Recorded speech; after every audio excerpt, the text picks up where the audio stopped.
எதிர்க்கட்சியா இருக்கும் பொழுது திமுக உறுப்பினர்களுக்கு இருக்கக்கூடிய சொல்லாடலும் அவங்களுடைய வேகமும் வேற எங்கேயும் பார்க்க முடியாது. ஒரு விஷயம் அவங்க நல்லா தெரிஞ்சுக்கிட்டாங்க. இவர் கொஞ்சம் பிளான்டா பேசுவதற்கு அவர் தயாரா இல்லை அப்படின்னு தெரிஞ்சுக்கிட்டாங்க. அது அட்லி சேர்த்து அசிங்கப்படுத்திட்டாரு. அட்லி எவ்வளவு தூரம் அசிங்கப்படுத்தணுமோ நாங்க படுறாரு. நீங்க இது வேணா நீங்க ஏன்னா அட்லி பேசுறீங்கன்னு கேட்டா நான் சட்னி கூட பேசுவேன். ஐயோ நம்ம சிக்கக்கூடாத இடத்துல சிக்கிட்ட மாட்டிருக்கே ராஜா அப்படின்னு சொல்லி உட்காந்துலாம் நீங்க நீண்ட நாட்களுக்கு போக முடியாது. அப்போ அது உங்களுக்கு சிரமமா இருந்தா நீங்க கொடுத்துட்டு போங்க. இன்னொருத்தருக்கு யாருக்காவது ஒருத்தர் கொடுத்துட்டு போங்க. கக்கன் மாதிரி ஒருத்தர் செலக்ட் பண்ணி நீங்க ராஜ்மோகன் கூட உள்துறை அமைச்சரை கொடுத்துட்டு போங்க.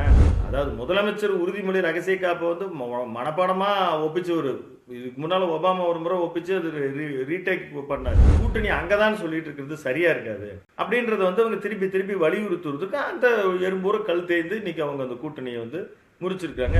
விஜய் அவர்கள் வைகோ அவர்களை நேரில் சந்தித்து வந்த பிறகு துரை வைகோ அவர்களுடைய பேச்சு முழுமையா மாறிடுச்சு. அறம் தமிழ் நேயர்களுக்கு வணக்கம். பல்வேறு அரசியல் நடப்பு நிகழ்வுகள் பற்றி பேச நம்முடைய இருந்திருக்கிறார் ஆசிரியர் விஜயராகவன் அவர்கள். சார் வணக்கம். வணக்கம் சார். 2ஆம் சட்டமன்ற கூட்டத்தொடரை நீங்க பார்த்திருப்பீங்க. பல கூச்சல் குழப்பங்கள், நேரலை கட்டுன்னு பல விஷயங்கள் நடந்தது. பல்வேறு கேள்விகள் கேட்கப்பட்டது. அதுக்கு ஆதவர்ஜுனா ராஜ்மோகன் மட்டும்தான் பதில் சொன்னதா பல விமர்சனங்கள் வைக்கப்பட்டது. விஜய் தான் பதில் சொல்லி ஆகணும் இந்த விஷயங்களுக்கெல்லாம் அப்படின்னு சொல்றாங்க. உண்மையா விஜய் பதில் சொல்லிதான் ஆகணுமா? முதலமைச்சராக சில விஷயங்கள் சட்டம் ஒழுங்கு சம்பந்தப்பட்ட விஷயங்கள் பேசும் பொழுது துறை சார்ந்த விஷயங்களுக்கு அவர் பதில் சொல்லணும். இது ஒண்ணு. இன்னொன்னு, நீங்க சட்டமன்ற நேரலை பத்தி சொன்னீங்க. அது கட்டாச்சு. அதுக்கு அவங்க இதுவரைக்கும் முறையான விளக்கம் சொல்ல. அவங்க இப்போ எதிர்கட்சிய தலைவர் திரு உதயநிதி ஸ்டாலின் ஒரு அறிக்கை விட்டுருக்காரு. இந்த நேரலையை ஒழுங்குபடுத்தி சரியா பண்ணணும். ஆனா அவங்களே இது கடந்த காலத்துல செய்யல. இவங்க கிட்ட இந்த எதிர்பார்ப்பு இப்படித்தான் இருக்கும். இப்போ சட்டமன்றத்துல பேசும்போது ஒரு சில விஷயத்துக்கு அட்லியை இழுத்து பேசினார். யாரு? சிவசங்கர், முன்னாள் போக்குவரத்து துறை மந்திரி. இப்ப நீங்க அவர் போக்குவரத்து மந்திரியா இருக்கும் பொழுது அவர் எவ்வளவு திறமையா பேசினாரு எப்படி அப்படின்றது நமக்கு தெரியாது. ஆனா நீங்க பாருங்க, எதிர்கட்சியா இருக்கும் பொழுது திமுக உறுப்பினர்களுக்கு இருக்கக்கூடிய சொல்லாடலும் அவங்களுடைய வேகமும் வேற எங்கேயும் பார்க்க முடியாது. ஒவ்வொருத்தரும் ரொம்ப உக்கிரமா இருப்பாங்க. அப்கோர்ஸ் உதயநிதியை தவிர அவரே எழுதி வச்சுதான் படிக்கிறாரு. விஜய் அவர்களும் எழுதி வச்சுதான் படிக்கிறாரு. இதுல என்ன நான் சொல்ல வர்றது என்னன்னா, எல்லா உறுப்பினர்களுமே இந்த மாதிரியான சட்டமன்றத்தில் கேள்வி கேட்கிற பொழுது முன்கூட்டியே சபாநாயகர்கிட்ட அவங்க கேள்வியை கேட்டுருவாங்க. 0 ஹவர்னு ஒன்று இருக்கும். அதை தவிர மற்றதெல்லாம் முன்கூட்டியே கொடுத்துருவாங்க. அப்படி கொடுக்கும் பொழுது புள்ளி விவரங்களை மட்டும் வச்சுட்டு நீங்க அவை தலைவர் அவர்களேன்னு ஆரம்பிச்சு உங்கள் வாயிலாக நான் உறுப்பினர்களுக்கு இது சொல்லிக்கிறேன் இப்படின்றது தான் மெயினான ஒரு விஷயமே. குறுக்க இடை ஏதாவது ஒரு கேள்வி கேட்டாங்கன்னா அதை சமாளிக்கலாம். இப்போ இது வரைக்கும் அவர் சட்டமன்ற கூட்டத்தொடர் எதையுமே ஒரு டிவியில கூட வாட்ச் பண்ணியிருக்க மாட்டாருன்னு நினைக்கிறேன் நம்ம இன்றைய முதல்வர் அவர்கள். இது உட்காந்துருக்கும் போது இப்போ ஒரு சில உறுப்பினர்கள் எல்லாம் ஒரு மாதிரி அவர் இப்படியே உட்காந்துருக்கிறாரு அப்படின்ற மாதிரி எல்லாம் கேலி பண்றதுல பாலிமர் சேனல்ல வந்துச்சு. சட்டமன்றத்துல கேலி பண்றாங்க. அது என்னன்னா, சட்டமன்றத்துக்கு உள்ள வரும் பொழுதும் அவங்க சொல்லிட்டு வராங்க. என்னன்னா, இந்த மாதிரி முதலமைச்சர் பேச வேணும். ஒரு விஷயம் அவங்க நல்லா தெரிஞ்சுக்கிட்டாங்க. இவர் கொஞ்சம் பிளான்டா பேசுவதற்கு அவர் தயாரா இல்லை அப்படின்னு தெரிஞ்சுக்கிட்டாங்க. இதை சொல்வதற்கு திமுக சொல்லுது. திமுகவும் கடந்த காலத்தில் இப்போ முத்தமிழறிஞர், மிகப்பெரிய பேச்சாளர், பேச்சினால ஆட்சியை பிடித்த கலைஞர் அவருடைய மகன் மு.க. அழகிரி சென்ட்ரல் மினிஸ்டரா இருந்தார், ஃபெர்டிலைசிங் மினிஸ்டரா இருந்தார் மன்மோகன் சிங்கினுடைய 2வது காலகட்டத்தில். அவர் எந்த அவையில எதையுமே பேசுறது கிடையாது. அவர் இன்னொரு எம்பி ஒரு எப்பயுமே ரெடியா வச்சிருந்தாரு. அவரு தான் எல்லா விஷயத்தையும் பேசுவார். அது ஒரு முறை பெரிய விவாதமாச்சு. அப்புறம் நீங்க தமிழ்லயே கூட விளக்கம் சொல்லி கூட அவர் எல்லாம் கேள்வி கேட்கிறாங்க. முன்கூட்டியே கேட்கப்படுகிற கேள்விக்கு நீங்க அது அவங்க சபாநாயகர் கொடுத்த கேள்விக்கு நீங்க ஒரு துறை சார்ந்த அமைச்சர் பதில் சொல்லணும். இப்ப இதுக்கும் ராஜ்மோகன் பதில் சொல்லுவாரு, ஆதவர்ஜுனா பதில் சொல்லுவாரு அப்படின் போது இப்ப இவங்களும் திட்டமிடப்படாத சில கேள்விகளை திடீர்னு எழுக்கிறாங்க. அது எப்படின்னா, நீங்க இப்ப நடக்கிற நீங்க எங்களுடைய கோரிக்கைகள் எல்லாம் நீங்க எங்களுடைய பாலிசி எல்லாம் நீங்க கொண்டு வரீங்கன்றதுதான் சிவசங்கரனுடைய மிக முக்கியமான அட்லி சேர்த்து அசிங்கப்படுத்திட்டாரு. அட்லி எவ்வளவு தூரம் அசிங்கப்படுத்தணுமோ நாங்க படுறாரு. நீங்க இது வேணா நீங்க ஏன்னா அட்லி பேசுறீங்கன்னு கேட்டா நான் சட்னி கூட பேசுவேன். புட் சட்னின்னு சொல்லி ராஜ்மோகன் சேனல் நடத்திட்டு இருந்தாரு. அதை தான் அவர் அதையும் சொல்றாரு. நீங்க இது கிட்ட வைகை செல்வன் வெளியில இருந்து சொல்றாரு, நீங்க இதெல்லாம் நீங்க அட்லி சட்னி எல்லாம் பேசுறீங்க, கிட்னி பத்தி பேசுறீங்களா அப்படின்னு சொல்லி கேக்குறாரு. கேட்டா இது அவைக்கு வெளியில பேசுனாங்க. யார் சிவசங்கர் பதில் சொல்றாரு. இது அவைக்கு வெளியில பேசின விஷயத்துக்கு நான் பதில் சொல்ல முடியாது. இப்ப அவைக்கே தொடர்புடையாத ஒரு விஷயம் அட்லி நீங்க கொண்டு வரீங்களா, கிட்னி திருட்டு சம்பந்தமா உங்க ஆட்சியில் நடந்தது, அதுக்கு என்ன பதில் அப்படின்றத இவங்க தான் ஸ்கோர் பண்ண மிஸ் பண்றாங்க. இப்போ பதில் சொல்பவர்களும் துறை சார்ந்து முதலமைச்சர் பதில் சொல்லுவார், குறிப்பை வச்சு அவர் பதில் சொல்லிடலாம், ஃபில் பண்ணிடலாம். அதுல வந்து அவர் நிச்சயமா ஒரு நாள் அவர் பேசுவார், பேசாம இருக்கவே முடியாது. நீங்க வந்து இதுக்கு வந்து உடனே சொல்ற பதில் வந்து மோடி பேசுறாரா, மோடி எல்லாம் பிளான்டா ப்ராம்ப்டர் வச்சோ இது வச்சோ அதெல்லாம் நிறைய சபைகள்ல நிறைய பேசி இருக்கிறாரு. அதெல்லாம் எதுவும் அவர் ஒரு பேச்சாளர் தான். நீங்க சபைக்கு வரும்போது ஒரு பிளான்டா வரும்போது டேட்டா சொல்லும் போது இருக்கக்கூடிய தயக்கத்தை அவர் அவைய வந்து கூர்ந்து கவனிச்சுட்டு இருக்கிறாரு அப்படின்னு தான் பொருள் பண்ணணும். இல்லைன்னா இங்கேயோ நம்ம சிக்கக்கூடாத இடத்துல வந்து சிக்கிட்ட மாட்டிருக்கே ராஜா அப்படின்னு சொல்லி உட்கார்ந்தெல்லாம் நீங்க நீண்ட நாட்களுக்கு போக முடியாது. உங்களுடைய அவங்க வந்து கூர்ந்து பார்ப்பாங்க, அப்புறம் திருப்பி திருப்பி அதைத்தான் செய்வாங்க எதிர்கட்சி. என்னன்னா நீங்க பேச தயங்குறீங்க, நீங்க வந்து எல்லா விஷயத்தையும் பேசுறதுக்கு இன்னொரு பிராக்சி வைக்கிறீங்க அப்படின்னு தெரிஞ்சா அதைத்தான் தாக்குவாங்க. அதனால அதுக்கு நீங்க எதிர்த்தாக்குதலுக்கு இன்னைக்கு வந்தா அது என்ன பேசுவதற்கு தயாராகவும் கேட்கிற கேள்விக்கு துறை சார்ந்து தயாராக தான் இருக்குதான். இல்லைன்னா நீங்க ஹோம் மினிஸ்ட்ரி தான். இப்போ கலைஞர் அவர்கள் வந்து முதலமைச்சர் ஆகிறாரு, அவர் வந்து காவல்துறையை ஏவல் துறையா மாத்திட்டாங்க அப்படின்னு சொல்லி முதல்ல வந்து காவல்துறையை தான் சரி பண்றதுக்கு பேசினாரு. அதே மாதிரி ஜெயலலிதா அவர்கள் வரும்போது நுரையீரலே கெட்டு போச்சு சரி பண்ணணும் அப்படின்னு அப்போ இந்த மாதிரி சேலஞ்சஸ் எல்லாம் இருக்கும். இல்லையே உங்களுக்கு வந்து இந்த மாதிரி சேலஞ்சஸ் கண் விழிச்சு நைட்டு டே நைட் எல்லாம் நீங்க வந்து அதை கண்காணிச்சு உளவுத்துறை ரிப்போர்ட் எல்லாம் பாக்குறது சங்கடமா இருந்தா ஹோம் மினிஸ்டர் தூக்கி இன்னொருத்தர் கூட்டிட்டு கொடுத்துட்டு போயிருக்க. கர்நாடகாவில் டிகேசி அங்க வந்து மல்லிகார்ஜுன கார்கே பையன் தான் ஹோம் மினிஸ்டரா இருக்கிறாரு. நீங்க ஏன் அதை வச்சுட்டு சிரமப்பட்டு நீங்க கஷ்டப்பட்டு இருக்கணும்? கொஸ்டின்ஸ் அதுதான் வரும். நீங்க 24/7 ஒர்க் பண்ற மாதிரி இருக்கும். மிட் நைட் எப்ப வேணாலும் எழுந்திரிச்சு ஒரு குற்றவாளி சிக்கிட்டாங்க என்ன பண்ணலாம் அப்படின்னு கேட்கறதுக்கும் ஆணையிடுவதற்கும் சேஸ் பண்ண போறோம், இது மாதிரி எல்லாத்துக்கும் பதில் சொல்லணும். அப்போ அது உங்களுக்கு சிரமமா இருந்தா நீங்க வந்து கொடுத்துட்டு போங்க, இன்னொருத்தருக்கு யாருக்காவது ஒருத்தர் கொடுத்துட்டு போங்க. கக்கன் மாதிரி ஒருத்தர் வந்து செலக்ட் பண்ணி நீங்க ராஜ்மோகன் கூட உள்துறை அமைச்சரை கொடுத்துட்டு போங்க. நீங்க எது இருந்தாலும் அப்போ இதே நிலை நீடித்தால் இதுதான் உங்க பலகீனம்னு சொல்லி மிக நிச்சயமாக இது வந்து ஒரு பெரிய சங்கடத்துக்குள்ள. அதே மாதிரி நேரலை அப்படின்றத வந்து நீங்க இப்ப எல்லாமே வெளியே வந்துடும்.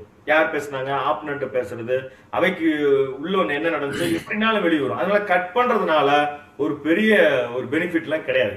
அதை வந்து எந்த வகையிலையும் வெளியில வரும். விஜயகாந்த் அவர்கள் பேசும்போது கூட ஏன் ஒரு பக்கம் மட்டும் காட்டினாங்க அந்த பக்கம் காட்டல அப்படின்னு வந்து அவருக்கு ஜெயலலிதா அவர்களுக்கு ஏற்பட்ட ஒரு வாக்குவாதத்தை.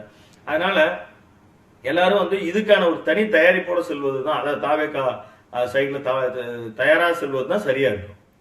நீங்க கூடிய விரைவில் பேசுவேன்னு சொல்லியிருக்கீங்க. ஆனா வந்து திமுக தூரசக்தி பாரசக்தினால சொன்னாரு, அங்க வந்து பயங்கரமான பஞ்ச் டைலாக் எல்லாம் பேசினவர் இன்னைக்கு அமைதியா உட்காந்துட்டு இருக்காரு நம்ம தலைவர். நீங்க அது ஸ்டேஜ் கிடையாது, நீங்க அங்க வந்து ஸ்டேஜ் கிடையாது. நீங்க இன்னொன்னு, நீங்க முதலமைச்சராக நீங்க பேசுகிற பொழுது அது அவை குறிப்பில் இடம்பெறும். நீங்க எந்த காலத்திலயும் அதை வந்து நீங்க லைவ் வந்து தற்காலிகமாக அதை வெளிப்படுத்துறத வேணா நீங்க கட் பண்ணலாமே தவிர, நீங்க நாளைக்கு அவை குறிப்பில் இருக்கக்கூடிய விஷயத்தை யார் வேணாலும் எடுத்து படிச்சிடலாம், யார் வேணாலும் கேட்டு வாங்கலாம். அதனால அங்க வந்து அவசரப்பட முடியாது. அவருக்கு இது முதல் சட்டமன்றம் நடைபெற்றது. இதுக்கு முன்னால் ஆளுநர் உரை நடந்தது. ஆனா இங்க வந்து அவர் கவனிக்கிறார் அப்படின்னு தான் நான் நம்புறேன். அவர் பேசுவார். இதே மாதிரி தான் ஸ்டேஜ்ல விக்ரவாண்டி சிலையில் விஜய் எப்படி பேச போறாரு அப்படின்னாரு. அவர் வந்து ஒரு பிளான்டா பேசினாரு. அதே மாதிரி நீங்க வந்து அதாவது முதலமைச்சர் உறுதிமொழி ரகசிய காப்பை வந்து மனப்பாடமா ஒப்பிச்சு இதுக்கு முன்னால ஒபாமா ஒரு முறை ஒப்பிச்சு அது ரீடேக் பண்ணாரு, மீண்டும் ஒரு முறை பேசினார். அது சமீபத்தில் வைகோ கூட குறிப்பிட்டாரு. அந்த மாதிரி ஒரு விஷயத்தை நீங்க துணிச்சலும் தைரியமா இது பண்ணும்போது சட்டமன்ற கூட்டத்தொடரில் நீங்க தான் ஆளுங்கட்சியா இருக்கீங்க, உங்களுக்கு ஒரு தனிப்பெரும் பலம் இல்ல, செல்வாக்கு இருக்கு, உங்களுக்கு மக்கள் செல்வாக்கு இருக்குது. அப்படிங்க ஒரு புள்ளி விவரங்களை பேசுவதற்கு தயாராக இருக்க வேண்டும். அதான் நம்ம சொல்றோம். திமுக இருந்து ஒவ்வொரு கட்சிகளா வெளியேறும் போது ஐயுஎம்எல் மட்டும் தொடர்ந்து வந்தாங்க. அப்ப மீம்ஸ் எல்லாம் பார்த்தோம், பேட்டக்காரனுக்கு எனக்கு எவ்வளவு வருஷ பழக்கம் உங்களுக்கு தெரியுமாடா அப்படின்னு மீம்ஸ் நீங்க பாத்துருப்பீங்க. இன்னைக்கு வந்து ஒரு 60 ஆண்டு கால கூட்டணி வந்து உடஞ்சிருக்கு. இதுக்கான காரணம் என்னன்னு நினைக்கிறீங்க? இதுக்கு என்ன காரணம்னா திமுக தான். திமுகவே தொடர்ந்து எங்கள் சார்பில் நடைபெறுகிறது அப்படின்னு. அதுவும் இல்லாம 60 ஆண்டு கரெக்டா 59 ஆண்டுகள் அவர்கள் வந்து 62ல ஒரு உடன்படிக்கைக்கு வராங்க. 67ல இருந்து தேர்தல் உடன்பாடு அப்படின்றது அவர்களுக்கு வருது. அப்படி கணக்கு போடும்போது ஒரே ஒரு 1999ல திமுக பாஜகவோடு ஒரு உறவு ஏற்படுத்தி தொகுதி உடன்பாடு. அதே மாதிரி 2001லயும் அவர்கள் வந்து பாஜகவோட கூட்டணி சேர்ந்து அவர்கள் சட்டமன்றத்தை சந்திக்கிறாங்க. அதுக்கு பிறகு 2003ல வெளியில வந்துட்டு தான் மறுபடியும் காங்கிரஸோடு சேர்றாங்க. அவங்க அந்த காலகட்டம் ஒரு 4-5 வருட காலகட்டத்தை தவிர்த்து அவர்கள் வந்து ஐயுஎம்எல் இல்லாமல் இருந்ததே கிடையாது அவங்களோட. அதே மாதிரி நீங்க வந்து பாத்தீங்கன்னா தேர்தல் இந்த தொகுதி உடன்பாடு தேர்தலுக்கு முன்னால ஏற்படும் போது முதல் கூட்டணியாக அவங்களதான் கூப்பிட்டு பேசினாங்க. ஃபர்ஸ்ட் அது எப்பயுமே அவங்க வழக்கமா வச்சிருப்பாங்க, அவங்களதான் கூப்பிட்டு பேசுவாங்க. அப்புறம் இப்ப கிட்டத்தட்ட அவங்க வந்து அவங்க வந்து தொகுதி முரண்பாடு, அதாவது முறிவு ஏற்பட்டுடுச்சு அப்படின்றத அவங்க அறிவிச்சுட்டாங்க. அது கூடவே சேர்ந்து உள்ளாட்சித்துறை நாங்க எப்படி யாரோட நாங்க கூட்டணி வைக்க போறோம்ன்றத அப்ப முடிவு எடுக்கணும். அதான் ஊருக்கே தெரியுமே. கை கை புண்ணுக்கு எதுக்கு கண்ணாடின்னுவாங்க. நீங்க தாவேக்காவோட தான் கூட்டணி வைக்க போறாங்க. இப்போ அமைச்சரவையில் இடம்பெற்று அவங்களே அதுல சொல்லியிருந்தாங்க. நாங்க இப்போ ஒரு அமைச்சரவையில இடம்பெற்றுக் கொண்டு இன்னொரு கூட்டணி என்பது சொல்வது சரியாக இருக்காது. இது தொடர்ந்து தினமுமே புசியானந்த் உட்பட ஆதவர்ஜுனா இவங்க எல்லாம் பேசுறாங்க அவங்க கிட்ட. நீங்க வந்து இப்ப அவர் தொடர்ந்து சொல்லி எங்களுடைய ஆதரவுல பெற்றுட்டு இருக்கு எங்க இந்த மாதிரி எல்லாம் பேசிட்டு இருக்கும் பொழுது நாங்க உள்ளாட்சி தேர்தல் வரப்போகுது. நீங்க நாங்க வந்து பாருங்க உங்களுக்கு திமுக கூட இவ்வளவு இதுக்கு முன்னால வந்து உங்களுக்கு அமைச்சரவை இடம்லாம் கொடுத்தது இல்ல. ஆனா பாருங்க நாங்க உங்களுக்கு கொடுத்துருக்குறோம். நீங்க துறை வந்து இந்த மாதிரி எல்லாம் நம்ம ஸ்மூத்தா போகணும், ஒரு த்ரெட்ஸ் இருக்கக்கூடாது. அப்ப இனிமேலும் வந்து கூட்டணி அங்கதான் சொல்லிட்டு இருக்கிறது சரியா இருக்காது அப்படின்றத வந்து அவங்க திருப்பி திருப்பி வலியுறுத்துறதுக்கு அந்த எறும்போரு கல் தேய்ந்து இன்னைக்கு அவங்க அந்த கூட்டணியை வந்து முறிச்சிருக்காங்க. இதன் வழியா இப்ப திமுக தனித்தோடப்பட்டிருக்கிறதா அப்படின்னு பார்த்தோம்னா அது எப்பயோ கிட்டத்தட்ட அவங்களுக்கு தெரிஞ்சு போச்சு. என்னைக்கு காங்கிரஸ் கிளம்பிச்சோ என்னைக்கு வந்து அவங்கெல்லாம் அவங்களுடைய பாஷையிலேயே சொன்னா அவங்க வந்து ஒரே ஒரு வார்த்தை சொல்லிட்டு ஒரே ஒருத்தர்கிட்ட சொல்லிட்டு போனாங்க. இவங்க பல மீட்டிங் எல்லாம் போட்டு யாரு விசிக ஆகட்டும் ஐயூஎம் ஆகட்டும் கம்யூனிஸ்ட் கட்சிகளாகட்டும் போனாங்க. கம்யூனிஸ்ட் கட்சிகளும் கிட்டத்தட்ட இப்படி ஒரு கூட்டணியே இல்லைன்னு சொல்லிட்டாங்க. நீங்க அதை பார்த்துருப்பீங்க. இப்போ வந்து திமுக என்கின்ற ஒரு மதசார்பற்ற ஒரு கூட்டணியே இல்ல, அது தேர்தலோட முடிஞ்சு போச்சுட்டாங்க. அப்ப இனிமேல் வந்து அவர்கள் வந்து தனியா தான் இருக்கிறாங்கன்றது நிச்சயமா உறுதி.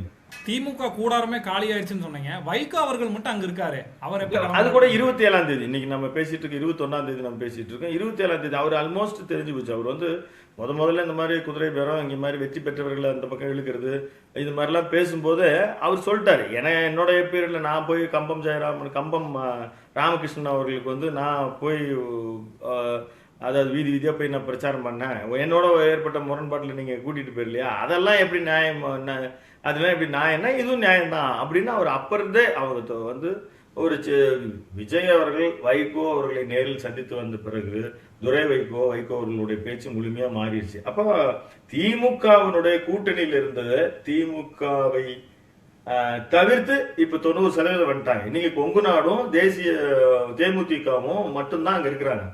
அவங்களுக்கு ஒரு சீட்டு இருக்குது. ஆனா இவங்க மட்டும்தான் முரசு சின்னத்தில் வெற்றி பெற்றிருக்காங்க. திருமதி பிரேமலதா விஜயகாந்த்.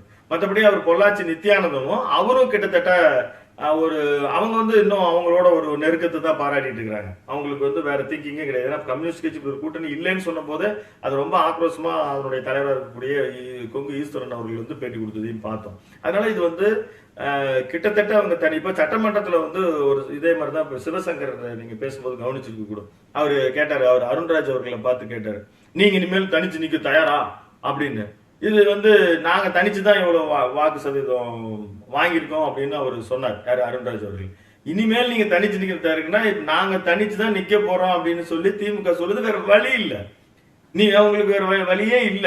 சின்ன சின்ன கூட்டணிகள் இப்போ கருணாஸ் மாதிரி இருக்கிறவங்க அந்த மாதிரி இப்போ இவரு ஜவஹருல்லா தமிமுன் அன்சாரி எல்லாம் ஜெயிச்சுட்டாங்க. இனிமேல் போய் அங்க கூட்டணி வைக்க முடியாது, அது வச்சா கஷ்டம். அதனால அப்படி டிராவல் ஆகும். எனக்கு தெரிஞ்ச ஒரு பாராளுமன்ற தேர்தல் வரும்பொழுது நிச்சயமா திமுகன்றது தனியா அவங்க வந்து 234 தொகுதிக்கும் சூரியன் அவங்களே ஆசைப்பட்ட ஒரு முறை சொன்னாங்கல்ல ஜெயலலிதா அவர்கள் என்ற மாதிரி இவர்கள் நிற்குவதற்கும் ஏராளமான வாய்ப்புகள் இருக்கு. சார், சனி ஞாயிறான பனையூர்ல கூட்டம் அள்ளுதுன்னு சொல்றாங்க, வரிசை கட்டி நிக்கிறாங்க. நேற்று வந்து அதிமுக இருந்து நிறைய பேர் சேர்ந்திருப்பாங்க. அதிமுகவே எங்க கூட்டணியில இருந்தா சூப்பரா இருக்குப்பா, அவங்க எல்லாம் மொத்தமா வரணும் அப்படிங்கிற மாதிரி ஆதவெல்லாம் பேசுனது நீங்க பாத்திருப்பீங்க. இது ஒரு ஹெல்த்தியான அரசியல் நினைக்கிறீங்களா? அல்ல, ஆதவ் வந்து என்ன சொல்றாருன்னா அதிமுக கிட்டத்தட்ட வருது, அதிமுகவினுடைய முரண்பாடுகள் கொஞ்சம் மாறுபடும் போது அது அண்ணன் செங்கோட்டையன் அவர்கள் தான் முதல்ல குறிப்பிட்டு சொன்னாரு. இன்னைக்கு கிட்டத்தட்ட அதிமுக வந்துருச்சு அப்படின்னு சொல்லி அவர் சொன்னார். இதெல்லாம் ஓரளவுக்கு வந்து இன்னும் விஜயபாஸ்கர் ஏதோ நாளைக்கு அவருடைய பிறந்த நாள், அவர் விஜய் அவர்களுடைய பிறந்த நாளுக்கு ஒரு பிறந்தநாள் பெருசோ அவர் போய் சந்திக்கிற மாதிரி ஒரு நம்ம கேள்விப்படுறோம். ஆனா ஆர்வி உதயகுமாரும் இதுதான் இனிமேல் நான் இறுதி மூச்சு வரையும் பயணிப்பேன்னு பலமுறை சொன்ன திரு மன்சூர் அலிகானும் போய் சேர்ந்திருக்கிறாரு. அப்புறம் கோமதி சீனிவாசனும் மாதிரி சில எம்எல்ஏக்கள் எல்லாம் போய் சேர்ந்திருக்கிறாங்க. இப்படி சனி ஞாயிறானா அவங்க வந்து அங்க பழைய ரஜினி படத்துக்கு டிக்கெட் வாங்குறதுக்கு வந்து தியேட்டர்ல இருக்கிற மாதிரி அல்லது விஜய் படத்துக்கு நிக்கிற மாதிரி இன்னைக்கு போய் நிக்கிறாங்க. கொஞ்ச நாளைக்கு முன்னால வந்து இந்த மாதிரி கட்சியில சேருபவர்களை விஜய் வந்து சந்திச்சு நாஜில் சம்பத் அவர்கள் சேர்க்கிற பொழுது கூட அவர் சந்தித்து அவர் அணிவித்து துண்டுகளெல்லாம் அணிவிச்சு தேர்தலுக்கு முன்னால அவங்க ரிசீவ் பண்ணதே வேற. தேர்தலுக்கு பிறகு இதெல்லாம் வந்து ஓவர்லோட இப்போ இப்போ நம்ம இதுக்கு முன்னால திமுக அவங்க கட்சிக்காரங்களுக்கே ஒரு வாய்ப்பு கிடைக்காம போயிடும். அவங்க ஏற்கனவே பதட்டத்தில் இருக்கிறதா நம்ம பாக்குறோம். ஆமா பார்க்கலாம். அதெல்லாம் இருக்கு. இதனால வந்து இப்படி அதிருப்திகள் இருந்தாலும் கூட இவர் வந்து வரவங்களே அவங்க வேணான்னு சொல்றதுக்கு இல்லை. இவங்க போய் வழியிருந்து நிக்கிறாங்க. நிறைய பதவிகள் இருக்கு, உள்ளாட்சி தேர்தல் இருக்குது. அந்த மாதிரி இருக்கும்போது நாம இனிமேல் அதிமுகவை நம்பியது பிரயோஜனம் இல்லை. அதிமுகவின் போவதை தடுத்து நிற்பதற்கும் தொண்டர்கள் இருந்து தடுத்து நிற்பதற்கும் எடப்பாடி அவர்கள் வந்து முயற்சிக்கல அப்படின்னு தான் நாம பார்க்க வேண்டியது. சார், பிற கட்சியில இருந்து சேர்ந்தவங்க பார்த்திருப்பீங்க. ஜெகநாத் மிஸ்ரான்னு ஒருத்தர் சேர்ந்து இருக்கிறாரு. அது என்ன விஷயம்? அவர் தாவேக எம்எல்ஏ இப்படி தாவேக்கல சேர்ந்திருக்கிற மாதிரி செய்தி வந்திருக்கு. ஆனா செய்தி அப்படி வந்திருக்க கூடாது. அவர் வந்து நம் மக்கள் கட்சி அப்படின்னு ஒரு கட்சி வச்சு நடத்துறாரு. அந்த நம் மக்கள் கட்சி அப்படின்றது எம் மக்கள் கட்சி அப்படின்னு அவர் தான் சொல்லணும். அது தெலுங்கு பேசும் மக்கள் கட்சி. ஏன்னா அவரே ஒரு வீடியோவில் நான் ஒரு ஜாதி வெறியன் அப்படின்லாம் பேசி நம்ம பார்த்துருக்கோம். இதெல்லாம் ஒரு ஆர்வக்குளர் தான் வச்சுங்களேன். அதாவது ஜெகநாத் மிஸ்ரா என்கின்ற எம்எல்ஏ தனது கட்சியை தாவேகாவோடு இணைத்து விட்டார் அப்படின்னு தான் செய்தி வரணும். இவரே போய் சேர்றாரு. எல்லாரும் வந்து தங்கட்சியே எம்எல்ஏவே தானே வந்து சேர்றாருன்னு சொல்லுவது வந்து அவ்வளவு புத்திசாலித்தனமா அவங்கள்ட்ட வந்து வெளியில நியூஸ் விடுறாங்க. ஒருத்தர் வந்து எந்த கட்சியில இருந்தாலும் சரி, இப்ப இன்னைக்கு வந்து கொங்கு நாடு முன்னேற்ற கழகத்துல இருந்தோம், மதிமுகவுல இருந்தும் 2 எம்எல்ஏ இருக்காங்கன்னா அவங்க வந்து திமுகவுல உதயசூரியன் நிக்கிறாங்கன்னா அவங்க உறுப்பினர் கார்டு வந்து திமுகவுல பெற்றுட்டு தான் திமுகவுல மெம்பராகி தான் அவங்க எம்எல்ஏ ஆக முடியும். அதே மாதிரிதான் தாவேகாவில் அவர் மெம்பராகி தான் அவரு அங்க போட்டியிடவே முடியும். அந்த டைம் ஃபுல்லா அவரு அந்த கட்சியினுடைய உறுப்பினராகத்தான் கருதப்படுவார். அப்படி இருக்கிற பொழுது அவன் வந்து தன் கட்சியை கொண்டு வந்து இணைச்சிட்டாரு, கட்சியை கலைச்சிட்டாரு, அப்படி செய்தி வர்றதுக்கு எனக்கு தெரியல. அப்படி தன் கட்சியிலே தானே இணைத்துக் கொண்டார் அப்படின்ற செய்தியெல்லாம் அது வருவது அப்படின்றது அவங்களுடைய ஒரு புரிதல் குறைபாடு, செய்தியை வெளியிடுவதில் குறைபாடுன்னு தான் நம்ம பார்க்கணும். சார், தமிழக அரசியல் குறித்து பல்வேறு கருத்துக்களை நேயர்களுக்கு பகிர்ந்தீங்க. உங்க கருத்தை பகிர்ந்தமைக்கு மிக்க நன்றி. நன்றி நேயர்களே, தொடர்ந்து இணைந்திருங்கள் அறம் தமிழுடன். நன்றி.